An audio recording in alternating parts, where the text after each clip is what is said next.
परमात्मने नमः। साधन सुधा सिंधु। अध्याय कर्म योग से कल्याण। परमात्मा के साथ जीव का नित्य योग अर्थात नित्य संबंध है। इस नित्य योग को ही गीता ने योग नाम से कहा है।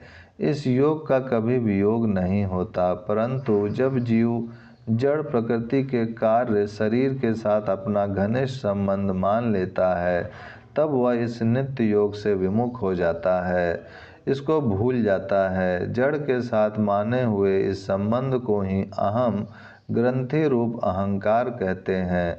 यद्यपि जीव का प्रकृति से और उसके कार्य से नित्य वियोग है, तथापि उसके साथ अपना संयोग मान लेने के कारण उसको नित्य योग में वियोग और नित्य वियोग में संयोग दिखने लगता है, अर्थात उसको नित्य प्राप्त परमात्मा अप्राप्त दिखने लगते हैं और नित्य निवृत्त शरीर संसार प्राप्त दिखने लगते हैं।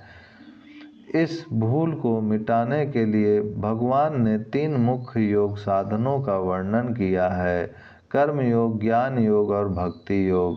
जब तक अहम रहता है तब तक साधकों में तथा उनके साधनों में भेद रहता है।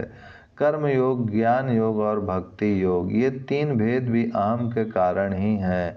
अहम मिटने पर अर्थात साधन सिद्ध होने पर कर्म योग, ज्ञान योग और भक्ति योग का भेद भी सर्वथा मिट जाता है। कर्म योग, ज्ञान योग और भक्ति योग, इन 3 साधनों में ज्ञान योग और भक्ति योग का प्रचार तो अधिक है, पर कर्म योग का प्रचार बहुत कम है। भगवान ने भी गीता में कहा है कि बहुत समय बीत जाने के कारण यह कर्म योग इस मनुष्य लोक में लुप्त पराय हो गया। इसलिए कर्म योग के संबंध में यह धारणा बनी हुई है कि यह परमात्मा प्राप्ति का स्वतंत्र साधन नहीं है।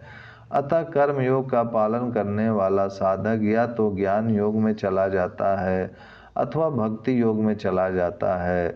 जैसे तभी तक कर्म करना चाहिए जब तक भोगों से वैराग न हो जाए, ज्ञान योग का अधिकारी न बन जाए अथवा मेरी लीला कथा के श्रवण आदि में श्रद्धा न हो जाए, यानी भक्ति योग का अधिकारी न बन जाए।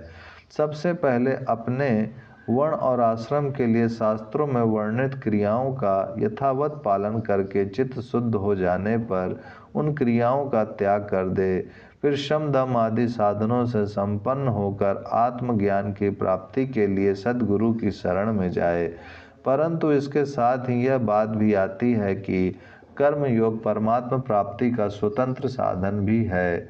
गीता में भगवान कहते हैं, बेसमझ लोग सांख्य योग और कर्म योग को अलग अलग फल वाले कहते हैं, ना कि पंडित जन। कारण कि इन दोनों में से एक साधन में भी अच्छी तरह से स्थित मनुष्य दोनों के फल रूप परमात्मा को प्राप्त कर लेता है। सांख्य योगियों के द्वारा जो तत्व प्राप्त किया जाता है, कर्म योगियों के द्वारा भी वही प्राप्त किया जाता है। अतः जो मनुष्य सांख्य योग और कर्म योग को फल रूप में एक देखता है, वही ठीक देखता है। गीता में अनेक स्थानों पर कर्म योग के द्वारा स्वतंत्रता पूर्वक तत्व ज्ञान, परम शांति, मुक्ति अथवा परमात्म तत्व की प्राप्ति की बात आई है।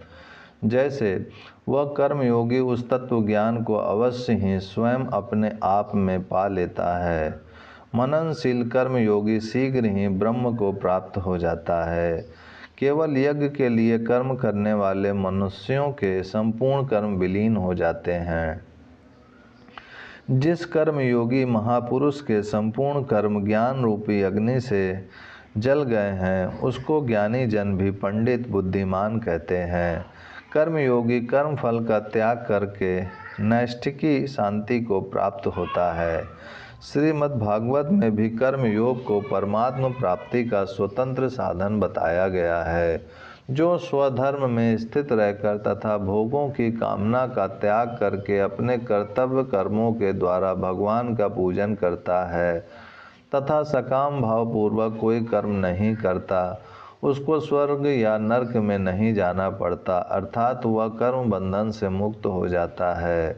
स्वधर्म में स्थित वह कर्मयोगी इस लोक में सब कर्तव्य कर्मों का आचरण करते हुए भी पाप पुण्य से मुक्त होकर बिना परिश्रम के तत्व ज्ञान को अथवा परम प्रेम पराभक्ति को प्राप्त कर लेता है। तात्पर्य यह हुआ कि कर्म योग साधक को ज्ञान योग अथवा भक्ति योग का अधिकारी भी बना देता है और स्वतंत्रता से कल्याण भी कर देता है। दूसरे शब्दों में कर्म योग से साधन ज्ञान अथवा साधन भक्ति की प्राप्ति भी हो सकती है और साध्य ज्ञान तत्व ज्ञान अथवा साध्य भक्ति परम प्रेम या पराभक्ति की प्राप्ति भी हो सकती है। कर्मयोगी मिली हुई वस्तुओं को अपनी ओर अपने लिए न मानकर प्रत्यतो संसार के लिए ही मानकर संसार की ही सेवा में लगा देता है। इस प्रकार मिली हुई वस्तुओं शरीर इंद्रियां मन बुद्धि अहम का प्रवाह संसार की तरफ हो जाने से उसका जड़ता से संबंध विच्छेद हो जाता है। जड़ता से सर्वथा संबंध विच्छेद होने पर चेतन तत्व शेष रह जाता है, अर्थात कर्मयोगी अपने आप से अपने आप में चेतन स्वरूप में स्थिति का अनुभव कर लेता है।